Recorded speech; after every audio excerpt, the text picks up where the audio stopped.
விலையெல்லாம் மடிக்கணினி கொடுத்தோம், அதையும் நிறுத்திட்டாங்க. இதுல என்ன அரசியல் கால் புடிச்சு தேவை? ஏழை எளிய ஒடுக்கப்பட்ட நசுக்கப்பட்ட கிராமத்திலிருந்து நகர வரை இருக்கின்ற மாணவ மாணவி அரசு பள்ளியிலே படிக்கின்றார்கள். அப்படி அரசு பள்ளியில் படிக்கின்ற மாணவ செல்வங்கள் அறிவுபூர்வமான கல்வி கிடைக்க வேண்டும், உலகத்தரத்திற்கு ஏற்ற கல்வி கிடைக்க வேண்டும், விஞ்ஞானி கல்வி கிடைக்க வேண்டும். அந்த அடிப்படையில் தான் மாண்பு அம்மா அவர்கள் இருக்கின்ற காலகட்டத்தில் மடிக்கணினி கொண்டு வந்தாங்க, லேப்டாப் கொண்டு வந்து தமிழ்நாடு முழுவதும் 10 ஆண்டுல 52,35,000 மாணவ மாணவிகளுக்கு லேப்டாப் கொடுத்தோம்.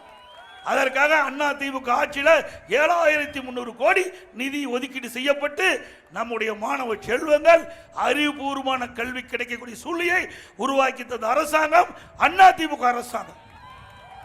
அதை இப்ப நிறுத்திட்டாங்க. மீண்டும் அண்ணா திமுக ஆட்சி உங்களுடைய மகத்தான ஆதரவு அமையும். நிறுத்தப்பட்ட இந்த நம்முடைய மாணவர்களுக்கு நிறுத்தப்பட்ட இந்த லேப்டாப் கொடுக்கப்படும். இந்த திட்டம் தொடரும்.